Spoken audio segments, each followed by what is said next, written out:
চকরিয়া পৌরসভার কোর্ট রোডের পাশে বাবুলের গরুর মাংসের দোকান।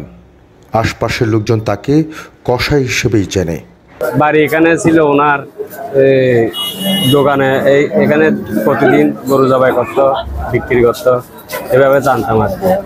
ফার্মেনও গরু ধরা তাকে যেদিনও ঘটনা হরের দিনও তো এটা আছে। লেফটেন্যান্ট তানজিম হত্যার পর অনুসন্ধানে বের হয়ে আসছে এই হত্যায় নেতৃত্ব ছিল বাবুল। তদন্তে এসেছে এ বাবুল দিনের চরিত্র কষায় আর রাতের অন্ধকারে ভয়ঙ্কর ডাকাত।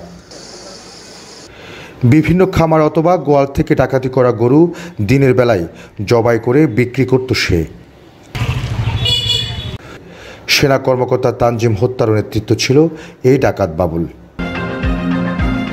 এটা একটা চাঞ্চল্যকর ঘটনা। একজন সেনা কর্মকর্তা খুবই দুঃখজনকভাবে নিহত হয়েছেন। সংঘবদ্ধ চক্র, তারা পেশাদার ডাকাত এবং অস্ত্রধারী। এই ব্যাপারে রেকর্ড আছে, মানে ওদের রেকর্ডভুক্ত ডাকাত তারা। এদিকে হত্যাকারীদের পুরো দলটাকে আটক করতে প্রতিদিনই অভিযান চালাচ্ছে যৌথ বাহিনী। সেনা কর্মকর্তারা বলছেন হত্যাকারীরা কেউ ছাড় পাবে না।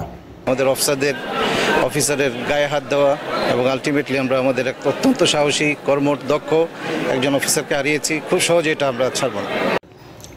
গেল সোমবার রাতে দুলহাজারা ইউনিয়নের 7 নম্বর ওয়ার্ডের পূর্ব মাঝপাড়া কয়ার ডেবা এলাকায় ডাকাতি করার সময় বাবুলের ডাকাত দলের একজনকে ধরে ফেলে যৌথ বাহিনীর টহলরত সেনা কর্মকর্তা লেফটেন্যান্ট তানজিম।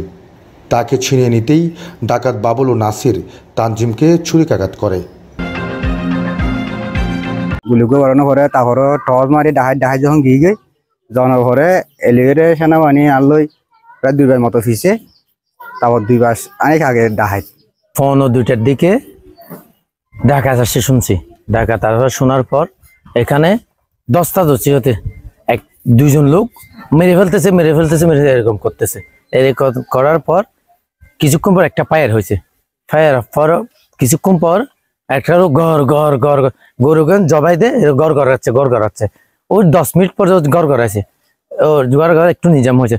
আর কিছু লোক এসে ওকে আবার তুলে নিয়ে যাচ্ছে 20 মিনিট আর 10 মিনিট পর তুলে নিয়ে যাওয়ার পর একটা গাড়ি করে নিয়ে গেছে। এরই মধ্যে তানজিম হত্যা মামলায় 17 জনের নাম উল্লেখ করে এবং অজ্ঞাত পরিচয় 7 জন থেকে 8 জনকে আসামি করা হয়েছে। আর এ পর্যন্ত আটক হয়েছে 9 জন। শনিবার ভোরে নাসিরকে আটক করেছে যৌথ বাহিনী।